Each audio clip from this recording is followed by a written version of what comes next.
بسم اللہ الرحمن الرحیم۔ اب لاہور میں ایک بہت ہی مشہور مقبرہ ہے، کیونکہ ہم نے وظائف تو کافی بتائے، اب میں نے کہا تھوڑا سا اس طرف بھی آ جائیں، اس کے بعد پھر ہم تھوڑا سا پھر اپنے بزرگان دین کی طرف آ جائیں گے جو سوئے ہوئے بزرگ ہیں، جیسے ہم داتا صاحب کو بتایا تھا، ایسے بتایا تھا، ایسے پھر وہ بھی آئیں گے۔ تو اب ایک مقبرہ ہے یہاں بہت پاپولر ہے، خصوصاً یہ انڈیا والے بھی اس میں دلچسپی لیں گے، لاہور والے بھی لیں گے، اور اس کو کہتے ہیں مقبرہ زیب النساء۔ یہ زیب النساء تھی کون؟ یہ بادشاہ عالمگیر بادشاہ تھا نا، اس کی بیٹی تھی، نہایت ہی خوبصورت تھی، اور عالم فاضلہ تھی، اور بہترین قسم کی شاعرہ تھی، اور میں بتا دوں اور شاعرہ بھی تھی، اور مخفی ان کو تلفظ ملا دیا گیا تھا، اور لیکن یہ شاعری جو تھی ساری اے ٹو زی ساری فارسی میں کرتی تھیں، اور ان کا ایک دیوان مقبول ہوا تھا تابع شعرا نامدار، اس نام سے، تابع شہرائے نامدار۔ اچھا، ان کو نا، اس بچی کو نا، جو ان کی بڑی بیٹی تھی اورنگزیب بادشاہ کی، اس کو مارتے بنانے کا بڑا شوق تھا۔ اس نے لاہور میں، دہلی میں بڑی عمارتیں بنوائی۔ میں صرف آپ کو اپنے پاکستان میں ذکر کروں گا جو کہ انہوں نے صرف لاہور میں جو عمارتیں اس نے بنوائی تھی، اس کے علاوہ اور کسی کہیں نہیں بنوائی انہوں نے۔ لاہور میں انہوں نے 2 عمارتیں بنائی جو کہ اپنی یادگار کے طور پہ، ایک تو انہوں نے باغ بنوایا، اور اس کے آگے ایک دروازہ بھی بہت لگوایا، تو اس کو ہم لاہور میں کیا کہتے ہیں؟ چبڑ جی۔ یہ آج بھی قائم ہے، اس وقت بھی اگر آپ لاہور تشریف لائیں تو یہ قائم ہے۔ اب آپ سے یہاں سے حساب لگا لیں یہ کتنا پرانا ہے، ٹھیک ہے نا، اور دروازہ ہے، اور اندر باغ کا پتہ ہی نہیں باغ کدھر ہے، وہاں تو اب بستیوں کے بستی ہیں، کوئی لاکھوں کروڑوں مکان بنے ہوئے ہیں، لیکن دروازہ قائم ہے اپنی جگہ، اور شکر ہے گورنمنٹ نے اس کو محفوظ کر لیا۔ پیچھے گرانے لگے تھے یہاں جب یہ اورنج ٹرین کا سلسلہ چل رہا تھا، تو لوگوں نے احتجاج کیا تو شکر ہے بچ گیا۔ اور دوسرا باغ انہوں نے بنوایا تھا کس مقصد کے لیے؟ اپنے مقبرہ، یعنی اپنی زندگی میں ہی انہوں نے اپنا مقبرہ بنوا دیا تھا، تاکہ وہ چاہتی تھی میں اپنا مقبرہ اپنی جیسے میں چاہتی ہوں اس طریقے سے میں بنواؤں، یعنی کہ چار دیواری میں تھا یہ باغ، اور عالی شان قسم کے اس کے دروازے وغیرہ لگے ہوئے تھے، اور جو ان کا شمالی دروازہ تھا نا، اور جو ان کا مشرقی دروازہ تھا نا، وہ اس بڑے پیارا بنا ہوا تھا، کانسی کا کی اس میں چیز بنی ہوئی تھی، اور دروازہ اتنا کھلا تھا کہ اس میں سے ہاتھی بھی آرام سے گزر سکتا تھا۔ مگر جناب کیا ہوا، جب بندہ نہ رہے تو پھر اس کی کیا وقت رہ جاتی ہے جگہ میں۔ وہاں پھر کیا ہوا، وہاں کے جو ذمہ دار تھے انہوں نے جناب اس کو بند کر دیا، اور اس دروازے کی جو عمارت تھی اور جو نشستگاہیں تھیں 2 طرفہ جو تھیں وہ بہت قابل دید تھیں، دروازے بڑے شاندار تھے۔ اب وہ کیا کیا، وہ دروازوں کو اٹھا کے وہاں اس علاقے کا جو نمبر تھا آتا تھا، اس وقت آج بھی یہ دروازے اس کے قبضے میں ہیں۔ اب پتا تو دروازے اس نے کیا کرنے، لیکن بہرحال اس کے اس وقت بھی اس کے قبضے میں ہیں۔ اب جو مشرقی اس کے بعد دوسری جو دیوڑی تھی نا، وہ بھی بڑی قدیم تھی، کیونکہ اس نے کیا کیا ہوا تھا، اپنا مکر بنا کے سائڈوں پہ دیوڑیاں شڑیاں اس قسم کی بنائی ہوئی تھی، جیسے کہتے ہیں چاروں طرف سے ہوا آتی رہے، اس قسم کا اس نے اپنے مقبرہ اپنی زندگی میں ہی تیار کیا ہوا تھا۔ تو اب اس کو کیا کیا، گاؤں والوں نے اس کو راستہ بنا لیا اپنی آمد و رفت کے لیے۔ بھائی ان کو کیا پتا کہ کتنی نادر چیز ہے، اور آگے جا کے اس کی تاریخ میں کیا قیمت ہے، اس کو تو نہیں پتا۔ اب یہ جو اس خاتون نے یہ جو باغ بنایا تھا نا، آپ یقین کریں جب اس کا موازنہ کرتے نا، تو جو لاہور کا شالامار باغ ہے جس کا میں نے کہا میں آپ کو بتاؤں گا، یہ اس کے بعد اس کا درجہ اس درجے کے مطابق یعنی کہ 2 نمبر پہ آتا تھا یہ، یعنی سمجھے کہ بالکل ویسا ہی اس نے بنایا تھا اپنا باغ، جس میں اس نے اپنے آپ کو مدفون کرنا تھا، جس میں اس نے اپنا مقبرہ بنانا تھا۔ تو جب میں آپ کو بادشاہ مسجد کا وہ شالامار باغ کا بتاؤں گا تو آپ کو پتہ لگ جائے گا کہ یہ باغ پھر کیسا ہوگا۔ اب اتنا پیارا یہ سارا کچھ اسکیچ اس نے کیوں بنایا، کہ وہ ایک بڑی کیا کہتے ہیں نہایت ہی زندہ دل قسم کی عورت تھی، پڑھی لکھی تھی، شاعرہ بھی تھی. اور جب پتہ شاعر جو ہے وہ تو کئی نقطوں سے سوچتے ہیں. اور پتہ نہیں اس نے بیچاری نے کتنی محنت کر کے نقشہ بنوا کے اپنا مقبرہ بنایا، اور ہم نے بعد میں اس کو کیا کیا. بلکہ کرنا کیا تھا، آدھا جو اس کا باغ تھا اس کو ہم نے کاٹ کے اس علاقے میں جو لوگ تھے انہوں نے ایک تھوڑا سا قصبہ بنا دیا جو آج بھی موجود ہے، اور اس کا نام ہے نیا کوٹ. یہ لاہور میں ہی ہے، یہ لاہور میں یہ نیا کوٹ، سب جانتے ہیں اس کو. اچھا، اور یہاں سے صاحب لگائیں کہ اس باغ کی طرف جو سڑکیں جاتی تھی نا، وہ بھی اس سگے سرخ سنگ مرمر کی اس نے بنوائی تھی، ظاہر ہے. اور بادشاہ کی بیٹی تھی. اور جو بناتے نہانے کے لیے حوض وغیرہ، اس میں بھی بہترین قسم کے پتھر شتھر لگے ہوئے تھے. اور جو اپنا ان کا روزہ تھا، یعنی کہ جو مقبرہ تھا، وہ نیچے سے لے کے اوپر تک سنگ مرمر کا بنا ہوا تھا. اب جو زیب النصاب تھی نا، بیگم زیب النصاب کہتے ہیں، انہوں نے 1080 ہجری میں یہ فوت ہوئیں، اور اسی مقبرے میں ان کو مدفون کیا گیا جو انہوں نے اپنے شوق سے بنوایا تھا.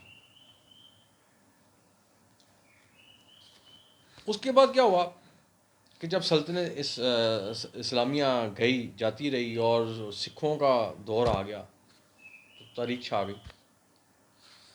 لاہور میں 3 حاکم ایک شہر میں مقرر ہو گئے، یہ سکھوں کی بات کر رہا ہوں. تو یہ باغیچہ کیا کیا، اس وقت کا جو نواب تھا نا وزیر خان، اور اس کے کچھ دوست تھے،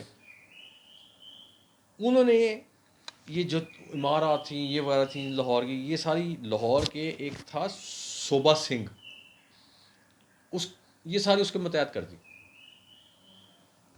اور اس کے اہلکاروں میں ایک شخص تھا جس کا نام تھا محکم دین، اور اس کی اگر ذات تھی تو وہ ذات ارائن، اس کی ارائن تھی. اور آگے سے یہ باغ سارے اس کے سپرد ہو گئے. اب اس نے بھی آگے سے ہوشیاری دکھائی. اس نے کیا کیا کہ اس نے باغ کو نا بغیر صوبہ سنگھ کی اجازت کے اپنا وہاں ایک چھوٹا سا گاؤں بات کر لیا. اس سے پہلے میں نے ذکر کیا تھا نواں کوٹ، اور اس کا نام اس نے رکھ دیا نواں کوٹ. اس وقت تو گاؤں تھا، اس وقت وہ ایک پراپر شہر بنا ہوا ہے. اب اور اس کی جو دیواریں تھیں نا، مغربی دیواریں، اس نے وہ گرا دیں. فوارے جو سنگ مرمر تھے اور وہ سب اس نے اکھاڑ دیے.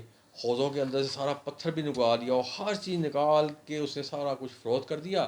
لیکن صرف اتنا اس نے تھوڑی سی مہربانی کی کہ مقبرے کو قائم رہنے دیا، چھوڑ بس.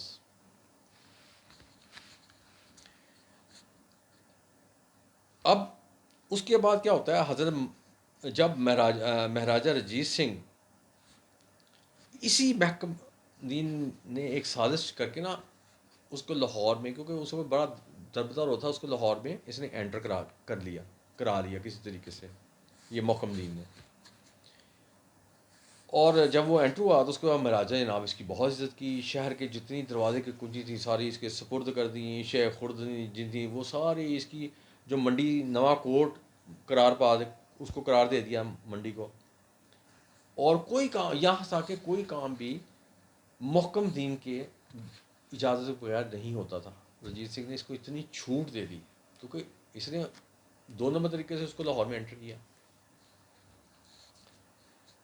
اور چند سال تک جہاں یہ محکم دین عیاشی کرتا رہا. اب اس کے بعد اللہ کا کرنا کیا ہوا کہ مہاراجہ رنجیت سنگھ تھی، اس کی دوستی ایک طوائف سے ہو گئی، اور اس کا نام تھا مورا. اب یہ مورا کا میں نے ورڈ یوز کر لیا. اب آپ نے مورا یاد رکھنا ہے. میں نے آپ کو یہ مورا کی ڈیٹیل بھی بتانی ہے کہ مورا کون تھی، کیا تھی، کہاں سے آئی، کیا کچھ ہوا اس یہ میں آپ کو بعد میں بتا دیں. اچھا ہو گیا میرے سامنے یہ ورڈ آ گیا مورا، کیونکہ یہ میں نے بڑی تفصیل پڑھی ہوئی ہے. اچھا جی، تو اس کے ساتھ ہو گئی. اور اس کے بعد کیا کیا بادشاہ نے، اس کے اختیار بہت زیادہ بڑھا دیے، یہاں تک کہ پیسے کے اوپر بھی مورا کی لگنے لگی. اس دور میں جو ضرب ہوتی تھی وہ لگنے لگی. اور جو دربار تھا ظاہر بادشاہ کے ادھر لگنا چاہیے، وہ بھی جناب مورا کے گھر میں لگنا شروع ہو گیا. اب جو محکم دین تھا نا، اب اس کو حسد پیدا شروع ہونے ہو گئی، کیونکہ اس کی ویلیو کم ہونا شروع ہو گئی. تو ایک دن اس نے کیا اس نے دربار میں مہاراجہ کے سامنے اب مہاراجا کے سامنے کیا ہوا، اس کی اور اس طوائف کی تکرار شروع کی. اب اس کو بھی اپنی پہنچ پہ تھا، میری بڑی پہنچ ہے، بادشاہ کو میں نے لاہور میں گھسایا ہوا ہے تو اس نے میرے ساتھ یہ کچھ کیا ہوا ہے. اور دوسری طرف آپ کو پتہ ہے طوائف طوائف ہی ہوتی ہے، اس کا مقابلہ تو کوئی بھی نہیں کر سکتا. اب نوبت یہاں تک پہنچ آئی کہ یہ کہ مورا نے اس کو کہہ دیا، جب لڑائی ہوتی ہے تو وہ ایک دوسرے کو کچھ نہ کچھ تو کہتے ہیں. مورا نے اس کو کہا کہ میں مورا تب ہوں گی جب میں تیرے سر کے اوپر ساگ، یعنی کہ دیکھوں گی کہ تو گلیاں گلیاں پھرے گا اور تیرے سر کے اوپر سبزی ہوگی. آگے محکم دین صاحب بھی بڑے تیز تھے، انہوں نے کہا میں محکم دین تب ہوں گا جب میں تجھے ٹگے ٹگے کے لیے پیشہ کراؤں گا. اب یہ اسے بڑی بات، بہت بڑی بات کہہ دی. اب مہاراجا یہ باتیں سن رہے تھے اور اس کو یہ بات بہت بری لگی. اس نے کچھ نہیں کیا. دوسرے دن ایک حکم جاری ہوا جس میں کیا ہوا کہ وہ محکم دین کی جو منڈی غلبے تھی، جو نیا کوٹ تھا، اور جو اس کی بلڈنگیں، جو اس کی عمارتیں، جو اس کی جائیداد تھی، جو اس کی ساری ضبط کر دی. میں نے کہا نا کہ وہ طوائف تھی، اس کو پتہ تھا کس طریقے سے کام لینا ہے. اور اس نے جذبات میں آ گیا، کہہ دیا کہ میں تیرے سے پیچھے کراؤں گا. تو اب ذرا وہ بادشاہ کی محبوبہ تھی، بادشاہ کیسے برداشت کرتا. خیر، اور یوں اس کی ساری جتنی محکم دین کی تھی نا عزت، ساری خاک میں مل گئی. اب جناب مہاراجا کو شوق ہوا کہ جی حضوری باغ تو بنا ہوا ہے، میں کیوں نہ اس پہ سارا سنگ مرمر لگاؤں. تو اب اس کا دھیان کہاں گیا؟ اسی بیچاری کی زیب النساء کے مقبرے کی طرف. اب وہ جو مقبرہ تھا نا وہ مربع کی صورت میں بنا ہوا تھا، اور ہر پہلو میں اس کے 3 در تھے، اور اس کے بعد محرابیں بنی ہوئی تھیں، اور چاروں طرف اس کی کلبوتی تھی، دروازے تھے، اور ہر دروازوں میں بے شمار سنگ مرمر لگا ہوا تھا.